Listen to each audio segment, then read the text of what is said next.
चलिए, सभी का स्वागत है फिर से। और ये बीए फोर्थ सेमेस्टर के जो सोशोलॉजी के छात्र हैं उनके लिए आज की वीडियो काफ़ी इम्पोर्टेंट है, क्योंकि ये सारा का सारा जो मटेरियल है वो एग्ज़ाम के लिए काफ़ी इम्पोर्टेंट है। तो सबसे पहले है जो हम पढ़ते हैं इसमें जो फर्स्ट यूनिट है उसका जो सिलेबस है वो था आपका डेविएशन, इसके कॉन्सेप्ट, मीनिंग, डेफिनेशन, क्राइम, उसके बाद juvenile delinquency and white collar crime. तो इसमें जो है आपका विचलन, सबसे पहला जो टॉपिक है वो है विचलन। तो विचलन के बारे में पढ़ते हैं। विचलन का जो अर्थ है वो है सामाजिक मानदंडों, मूल्यों और विश्वासों से दूर जाना, यानी कि उनसे हट जाना, यानी कि अपने पथ से उसका उस पथ का उल्लंघन करना। यह औपचारिक है और अनौपचारिक दोनों तरह से हो सकता है। औपचारिक विचलन में कानून तोड़ना शामिल है, जबकि अनौपचारिक विचलन में सामाजिक आचार संहिता, यानी कि जो समाज के नियम कायदे कानून हैं उनका उल्लंघन या उनको तोड़ना शामिल होता है। जैसे सार्वजनिक स्थान पर शरीर से दुर्गंध आना, तो ये एक तरह का आपका क्या हो गया, विचलन हो गया। तो ये एक अपराध की श्रेणी में आता है। तो इसी के बारे में सारी के सारे आपकी जो पूरा का पूरा सिलेबस है वो ज़्यादातर इसी पर है कि समाज में क्या क्या समस्याएं हैं। तो समाज में इस तरह की समस्याएं होती हैं। उसके बाद जो है इसकी जो परिभाषा, विचलन की जो परिभाषा है उसमें एक सामाजिक विचलन हो सकता है। यह एक ऐसा व्यवहार है जो किसी सामाजिक समूह में आपत्तिजनक और अस्वीकार्य माना जाता है, यानी कि कोई ऐसा काम जो समाज की नज़रों में बुरा है, तो उसको हम सामाजिक विचलन कह सकते हैं। दूसरा जो विचलन है यह किसी स्वीकृत मानदंड या व्यवहार से भटकना है, यानी कि किसी नियम कायदे कानून से भटक जाना किसी का। तीसरा है विचलित व्यवहार। यह एक ऐसा व्यवहार है जो सामाजिक मापदंडों और औपचारिक कानूनों का उल्लंघन करता है। तो ये जो है आपके तीन तरह के जो विचलन है, विचलन की जो परिभाषा है तीन तरह से दी। सामाजिक विचलन हो गया, एक विचलन है, एक इसका विचलित व्यवहार है। उसके बाद विचलन के सिद्धांत, ये सिद्धांत बताते हैं कि व्यवहार को विचलन कब माना जाता है और किन कारकों से प्रभावित होता है। उदाहरण के लिए कानून का उल्लंघन, जैसे चोरी, हत्या या फिर यातायात के नियम का उल्लंघन। सामाजिक मापदंडों का उल्लंघन, जैसे कि सार्वजनिक स्थान पर नग्नता, यानी कि अपने शरीर को खुलकर दिखाना या मतलब किसी भी तरह का एक ऐसा काम करना जो समाज की नज़रों में बुरा है। या फिर सार्वजनिक रूप से अभद्र भाषा का प्रयोग। सांस्कृतिक मूल्यों का उल्लंघन, जैसे कि किसी धर्म अनुष्ठान या का अपमान करना या फिर किसी सामाजिक समारोह में अपरिचित ढंग से व्यवहार करना। तो ये सब जो होंगे आपके सांस्कृतिक मूल्यों का उल्लंघन होगा। उसके बाद जो है विचलन का महत्व, ये इतना इम्पोर्टेंट क्यों है, तो ये भी पूछ सकते हैं कि भाई सामाजिक जो आपका विचलन है ये इतना इम्पोर्टेंट क्यों है। पहला तो है सामाजिक नियंत्रण। विचलन सामाजिक मापदंडों और कानूनों के उल्लंघन को संबोधित करने में मदद करता है, जिससे समाज में व्यवस्था बनी रहती है, यानी कि ऐसे काम करने पर इसका जो प्रतिबंध होता है, तो उससे जो आपके समाज में जो है क्या होगी, एक व्यवस्था बनी रहेगी। दूसरा है सांस्कृतिक मूल्यों की पुष्टि। विचलन सांस्कृतिक मूल्यों और मानदंडों को मजबूत करता है, क्योंकि यह दिखाता है कि क्या स्वीकृत है और क्या नहीं। तीसरा इसमें है सामाजिक परिवर्तन। विचलन सामाजिक मापदंडों और संरचनाओं में परिवर्तन को भी जन्म दे सकता है, क्योंकि यह दिखाता है कि समाज में बदलाव की आवश्यकता हो सकती है। तो ये इम्पोर्टेंट क्यों है इसके बारे में हमने जान लिया। उसके बाद जो है विचलन के सिद्धांत, लेबलिंग सिद्धांत। यह सिद्धांत बताता है कि एक व्यवहार को विचलन तभी माना जाता है जब समाज उसे लेबल, यानी कि उसके ऊपर कुछ लेबल लगा दे कि ये चोर है, ये जो है नशेड़ी है, इस तरह की कोई लेबल करता है, तो इसको हम बोलते हैं लेबलिंग सिद्धांत। दूसरा है सामाजिक नियंत्रण सिद्धांत। यह सिद्धांत बताता है कि विचलन व्यक्तियों के सामाजिक नियंत्रण में कमी का कारण है, यानी कि सामाजिक नियंत्रण, यानी कि उनके ऊपर जो समाज का ज़्यादा प्रभाव नहीं पड़ता, वो समाज के नियंत्रण से बाहर होते हैं। तो ये है आपका विचलन का सामाजिक नियंत्रण सिद्धांत। सामाजिक संबंध सिद्धांत, यह सिद्धांत बताता है कि विचलन व्यक्तियों के सामाजिक संबंधों की शक्ति में कमी के कारण होता है। अंतःक्रिया सिद्धांत, यह सिद्धांत बताता है कि विचलन व्यक्तियों के बीच अंतर क्रियाओं का परिणाम है। निष्कर्ष हम अगर इसका निकालते हैं तो वो कि विचलन एक जटिल अवधारणा है जो समाज, संस्कृति और कानून से संबंधित है। यह एक ऐसा व्यवहार है जो सामाजिक मापदंडों से दूर जाता है और सामाजिक व्यवस्था के लिए चुनौती पेश करता है। तो काफ़ी इम्पोर्टेंट है आपका विचलन, इसको अच्छी से तरह से तैयार कर लेना है। इसके बारे में आप जो आप समाज में रहते हैं तो आपको अगर समाज की जो बुराइयां पता है तो आप उनको भी इसमें इंक्लूड कर सकते हैं, अपने पास से भी इसको लिख सकते हैं, क्योंकि मैं थोड़ा थोड़ा बता रहा हूँ ताकि वीडियो कुछ ज़्यादा बड़ी ना हो। दूसरा जो इम्पोर्टेंट है इसमें वो है क्राइम। क्राइम सबसे पहले हम जानते हैं कि क्राइम होता क्या है। सोशोलॉजी के अंदर जो क्राइम है यानी समाज शास्त्र में जो अपराध है वो क्या है। यह एक व्यापक अवधारणा है जो समाज के मापदंडों, नियमों और कानूनों के उल्लंघन से संबंधित है। समाजशास्त्र में अपराध का अध्ययन विभिन्न पहलुओं पर केंद्रित होता है, जैसे कि अपराध के कारण, अपराध के प्रकार, अपराध के सामाजिक प्रभाव और अपराध से निपटने के तरीके। तो आपसे जो क्वेश्चन बन सकता है वो आपसे जो है अपराध के प्रकार पूछ सकता है, अपराध के कारण पूछ सकता है, अपराध के सामाजिक प्रभाव इम्पोर्टेंट है, और अपराध से निपटने के तरीके क्या हो सकते हैं। तो सबसे पहले जो है अपराध, जो समाजशास्त्र में अपराध का जो महत्व है वो देख लेते हैं। सामाजिक संरचना और अपराध। समाजशास्त्र अपराध को समाज की संरचना के घटक के रूप में देखता है, जिसमें सामाजिक असमानता, शक्ति संरचना और सांस्कृतिक मूल्यों की भूमिका शामिल है। दूसरा है सामाजिक नियंत्रण। समाजशास्त्र अपराध के माध्यम से समाज में सामाजिक नियंत्रण की भूमिका का अध्ययन करता है, जिसमें औपचारिक नियंत्रण जैसे कानून और अनौपचारिक नियंत्रण जैसे सामाजिक मान्यताएं शामिल हैं। अपराध के सामाजिक कारण। अपराध जो है जो किन कारणों से हो सकता है अपराध, तो उसके जो सामाजिक कारण क्या क्या हो सकते हैं। उसके जो सामाजिक कारण हैं वो हैं आपका एक तो गरीबी के कारण अपराध बढ़ते हैं। दूसरा बेरोजगारी में भी लोग अपराध कर सकते हैं। तीसरा जातिवाद। तो ये मेन हेडिंग है, आप इनको अगर ये क्वेश्चन आपके लिए पास बड़ा होकर आता है यानी कि आपसे जो विस्तृत रूप से वो जानना चाह रहा है तो आप गरीबी के बारे में लिखें कि कोई अगर गरीब है तो क्यों अपराध कर रहा है वो। दूसरा बेरोजगारी में क्यों अपराध कर रहा है। जातिवाद भी एक अपराध का कारण है जो कि सामाजिक है।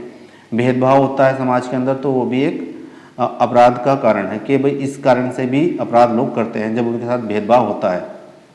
दूसरा जो अपराध का सामाजिक प्रभाव क्या होता है। समाजशास्त्र अपराध के समाज पर पड़ने वाले प्रभाव का अध्ययन करता है, जिसमें अपराध पीड़ितों पर प्रभाव, समाज में भय, अपराध के कारण होने वाले सामाजिक विघटन शामिल है। अपराध से निपटने के तरीके में आप जो है क्या कर सकते हैं। समाजशास्त्र अपराध से निपटने के विभिन्न तरीकों का अध्ययन करता है, जिसमें अपराध रोकथाम है, सुधार है, पुनर्वास शामिल है। तो ये कुछ ऐसे हैं और अपराध को रोकने के लिए कुछ नियम बनाए गए हैं, कानून बनाए गए हैं ताकि लोग अपराध ना कर सकें।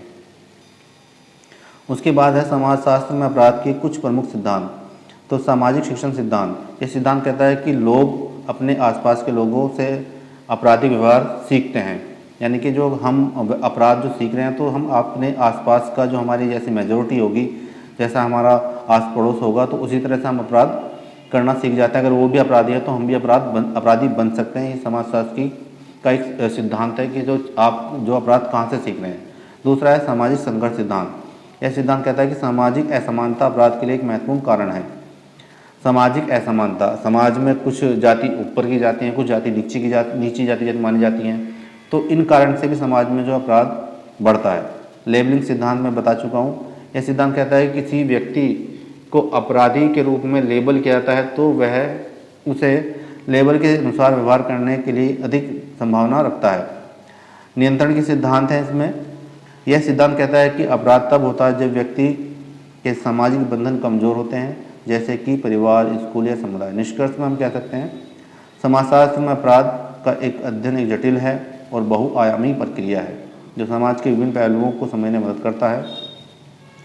समाजशास्त्र अपराध को समझने के लिए एक महत्वपूर्ण उपकरण है जो अपराध के कारणों, प्रभावों और उनसे निपटने के तरीकों को समझने में मदद करता है। उसके बाद जो है बाल अपराध। जो लोग बाल अपराध करते हैं जिनको हम बोलते हैं जुवेनाइल, का अर्थ समाज शास्त्र में किशोर या फिर नाबालिग होता है, यानी कि 18 साल से जो कम होते हैं उनको हम नाबालिग बोलते हैं या फिर हम उनको किशोर बोल सकते हैं। यह शब्द उन लोगों के लिए है इस्तेमाल किया जाता है जो कानूनी तौर पर युवा होते हैं और जिनकी उम्र 18 साल से कम होती है। अगर हम इसको विस्तार से पढ़ते हैं तो किशोर अपराध किसको बोलते हैं, इसमें है यह एक कानूनी और समाजशास्त्रीय शब्द है जो तब इस्तेमाल किया जाता है जब कोई नाबालिग यानी 18 वर्ष से कम उम्र का कानून का उल्लंघन या फिर असामाजिक व्यवहार करता है। किशोर न्याय अधिनियम, यह एक कानून है जो किशोर के लिए न्याय और पुनर्वास की व्यवस्था करता है। किशोर न्याय बोर्ड, यह एक बोर्ड है जो किशोरों के मामलों की सुनवाई करता है और उन्हें पुनर्वास यानी कि ऐसी जगह भेजता है जहाँ पे उनको फिर से सिखाया जाता है और उनका फिर से मार्गदर्शन करके उन्हें सही रास्ते पर लाया जाता है। उदाहरण के लिए इसमें हम पढ़ सकते हैं, किशोर अपराध एक गंभीर सामाजिक समस्या है। किशोर न्याय जो है वो बोर्ड, किशोर न्याय बोर्ड किशोर अपराधियों के मामलों की सुनवाई करता है। किशोर न्याय अधिनियम किशोरों के अधिकारों की रक्षा करता है। भारत में किशोर अपराध के लिए समाधान, किशोर अपराध के लिए सुधार के उपाय। तो एक तो हम उनमें सुधार लाकर उनको सही रास्ते पर चला सकते हैं। आधुनिक प्रगतिशील देशों में किशोर अपराधियों को दंड नहीं दिया जाता बल्कि उन्हें सुधार का उपाय किया जाता है। इस विषय में 3 उपाय सबसे अधिक प्रचलित है। तो है आपका परिवीक्षण, दूसरा है सुधार संस्थाएं, और ये 2 ही इम्पोर्टेंट है क्योंकि, तो इन 2 को पहले अच्छी तरह समझ लेते हैं। पहला है परिवीक्षण यानी कि प्रोबेशन। किशोर अपराध के सुधार की सबसे प्रचलित विधि परिवीक्षण है। इसमें किशोर अपराध को एक ऐसे परिवीक्षण अधिकारी की संरक्षता में रखा जाता है। इसको जो है अमेरिका में 1841 ईस्वी से 1859 ईस्वी तक जॉन ऑस्टन ने 203 युवकों और 149 युवतियों को यह विश्वास दिलाकर जमानत पर छुड़ाया कि वे दोबारा अपराध नहीं करेंगे, और वास्तव में न तो उनमें से किसी ने दोबारा अपराध किया और न प्रोबेशन की शर्त को तोड़ा। परिवीक्षण के उद्देश्य के बारे में अनेक प्रकार के मत मिलते हैं। अधिकतर लोग परिवीक्षण को पहली बार अपराध करने वालों के लिए प्रतिगर्मी बताने की एक विधि मानते हैं। एक अन्य मत यह है कि परिवीक्षण का उद्देश्य चेतावनी देकर अथवा दंड का भय दिखलाकर अपराधी का सुधार करना है। भारत में सन 1938 में उत्तर प्रदेश का प्रथम अपराधी परिवीक्षण अधिनियम पास हुआ। इस अधिनियम के अनुसार पहली बार अपराध करने वाले बालक बालिकाओं को प्रोबेशन में रखने की व्यवस्था की गई। बड़े बड़े नगरों में प्रोबेशन अधिकारियों की नियुक्ति की गई है। उत्तर प्रदेश के अलावा भारत के तमिलनाडु और महाराष्ट्र की सरकारों ने भी प्रोबेशन के विषय में अधिनियम बनाए हैं। कुछ अन्य राज्यों ने भी इस दिशा में कठोर कदम उठाए हैं, परंतु सारे देश में प्रोबेशन की व्यवस्था अभी लागू होना दूर की बात है, यानी कि सभी राज्यों में ये व्यवस्था नहीं है। कुछ गिने चुने राज्यों में ये व्यवस्था, प्रोबेशन की व्यवस्था है। उसके बाद जो इसके अंदर है वो है महाराष्ट्र, उत्तर प्रदेश, तमिलनाडु में परिवीक्षण अधिनियम के परिवीक्षण अधिकारियों के कामों के विषय में, जो वो काम करते हैं उनके विषय में हम पढ़ लेते हैं एक बार। तो प्रोबेशन में मित्रता स्थापित करना और उनसे सहानुभूति का व्यवहार रखना, समय समय पर प्रोबेशनर के घर जाकर उनसे मिलना और कभी कभी उसे अपने घर भी आमंत्रित करना।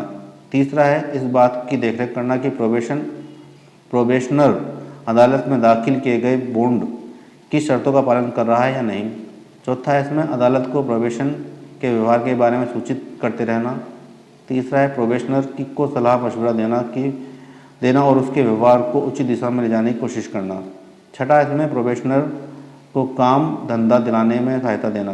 प्रोबेशन व्यवस्था अपराधियों को और अधिक अपराधों के करने से रोकने के लिए एक लाभदायक सिद्ध हुआ है। मुख्य लाभ निम्नलिखित हैं। इससे जो मिलने वाले लाभ हैं वो है परिवीक्षण व्यवस्था अपराधी को सुधारने का मौका देती है। परिवीक्षण अधिकारी अपराधी को सहायता और निर्देश देता है।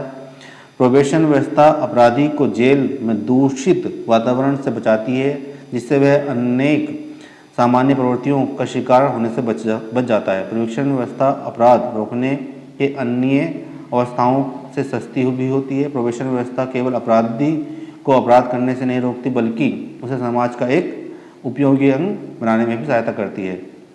सुधार संस्थाएं जो हैं, जो भारत में 1897 में रिफॉर्मेटरी अधिनियम के अनुसार सुधार स्कूल स्थापित किए गए हैं।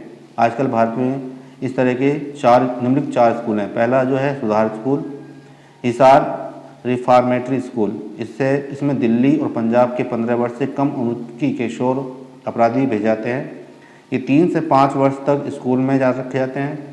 इन्हें मिडिल स्कूल तक की शिक्षा दी जाती है और साथ ही प्रौद्योगिकी शिक्षा भी दी जाती है।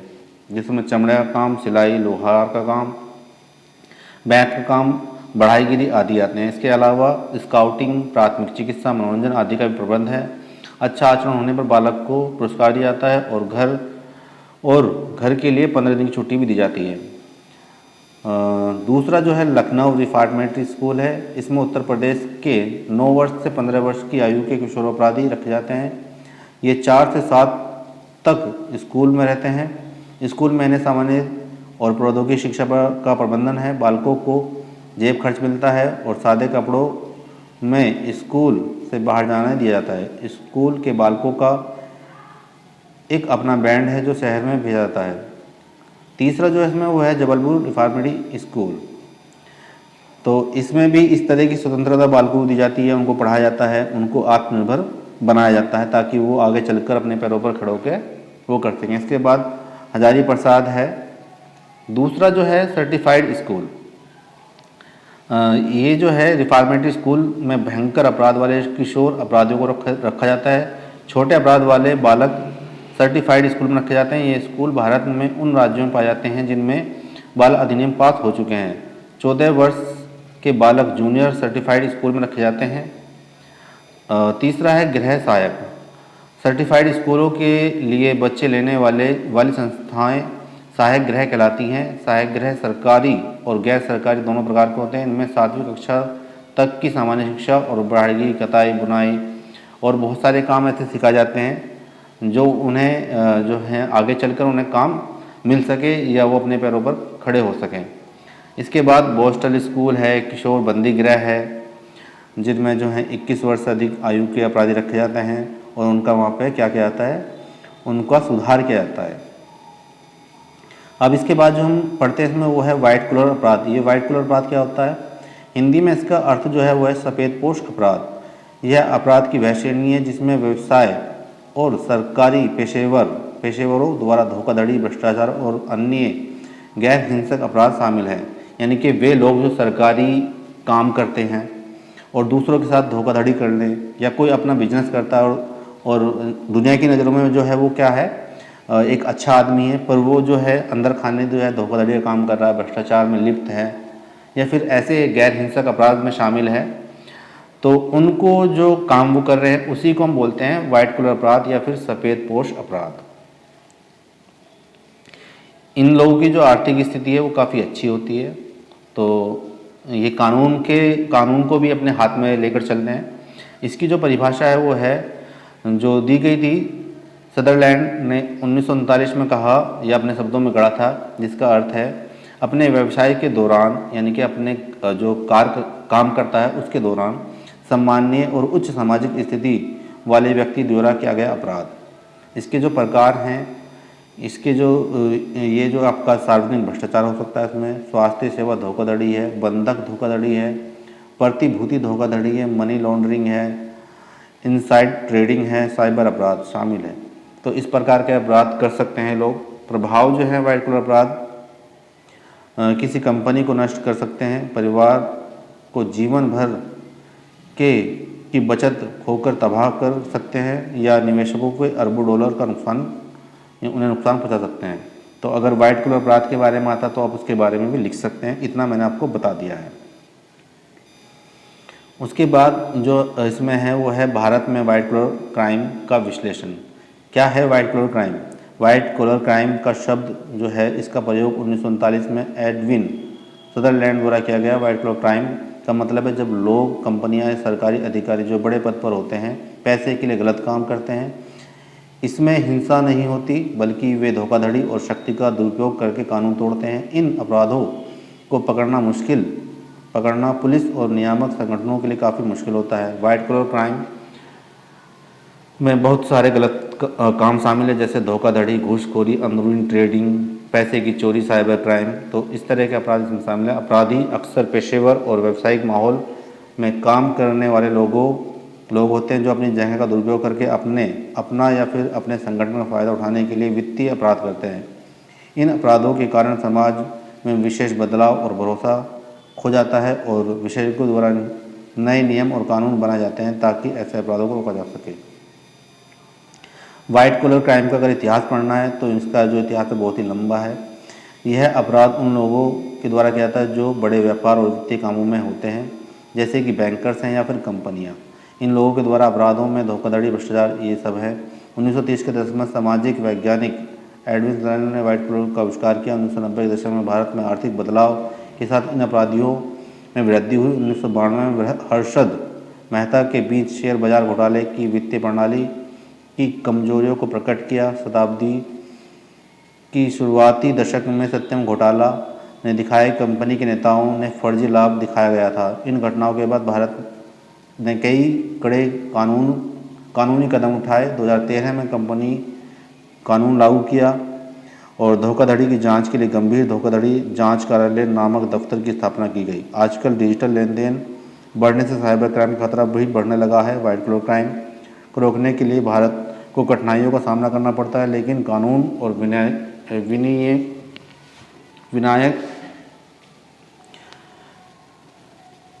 विनियामक ढांचे में सुधार किए जाते रहते हैं। वाइट कॉलर क्राइम की स्थिति। भारत चाहता है कि व्यापार सुरक्षित हो और उन्हें बुरे वित्तीय व्यवहार के खिलाफ कड़ी कानूनी कार्रवाई की है। हाल के वर्षों में भारत ने कई महत्वपूर्ण कानून बनाए, जैसे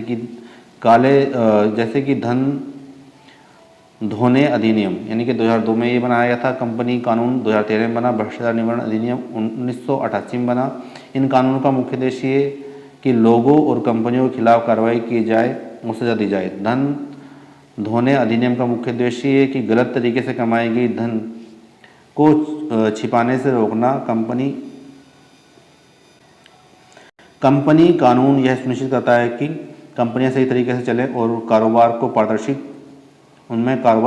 हो। भारत में वाइट कॉलर क्राइम अपराध में वृद्धि का क्या कारण है? भारत में अमीर और गरीबी के बीच बहुत बड़ा अंतर है। बहुत सारे लोग गरीब हैं और उनमें शिक्षा की भी कमी होती है। इसके कारण वाइट कॉलर अपराधों के बारे में कम जानकारी होती है, जिससे उनकी सुरक्षा कमज़ोर होती है। साथ ही हमारे कानून को सही तरीके से लागू किया नहीं जाता है। कभी कभी भ्रष्टाचार और भी समस्याएं होती हैं, जिसके कारण अपराधी अपने अपराध से बच जाते हैं। लोगों की व्यक्तिगत इच्छाएं, जैसे कि पैसा कमाना, दूसरों से प्रतिस्पर्धा करना या गलत रास्ते पर चलने के लिए मजबूरियां, इन कामों के लिए लोगों को क्या करती हैं? प्रेरित करती हैं। इन सभी के बढ़ते जो हैं ऐसी समस्याएं आ रही हैं कि देश में जो है, तो इनसे बचने के लिए हमें जो है एक तो सख्त कानून बनाने चाहिए, उनका सख्ती से पालन करवाना चाहिए, ईमानदारी लोगों के अंदर होनी चाहिए। वाइट कॉलर अपराधों के विरुद्ध समाज में बदलाव की आवश्यकता। वाइट कॉलर अपराधों के विकास के साथ हमें अपने जो समाज में बदलाव लाने की जरूरत है। शिक्षा के माध्यम से जागरूकता बढ़ाना और सही मार्गदर्शन प्रदान करना अत्यंत महत्वपूर्ण है। साथ ही सरकार को कानूनी संस्थाएं भी सख्ती के नियमों से पालन और अपराधियों को सजा देना सुनिश्चित करने में सक्षम होनी चाहिए। व्यवसाय में पारदर्शिता और ईमानदारी के मानकों को बढ़ावा देने से भी हम अपराधों को रोक सकते हैं। इस प्रकार हम मिलकर समाज में व्यापक सुरक्षा बढ़ा सकते हैं और वाइट कॉलर अपराध से लड़ाई में हमें मदद मिल सकती है। इसके बाद जो इसमें जो आपका है वो जो कुछ अगर इसमें रह गया है, मैं एक बार देख लेता हूँ इसमें आपका क्या क्या था। ज़्यादातर जो हम कर चुके हैं इसमें यही सब क्राइम थे। तो ये सारे के सारे जो क्राइम हैं वो समाज के लिए एक अभिशाप ही हैं, तो इनके बारे में क्वेश्चन तो ज़रूर बनता ही बनता है। हो सकता है कि आपको जो है सफ़ेद पोश अपराध के बारे में पूछ सकता है वो आपसे। तो जुड़े रहें मेरे चैनल पर आनंद टीचिंग एकेडमी पर। लाइक करें, शेयर करें और सब्सक्राइब करें चैनल को। धन्यवाद।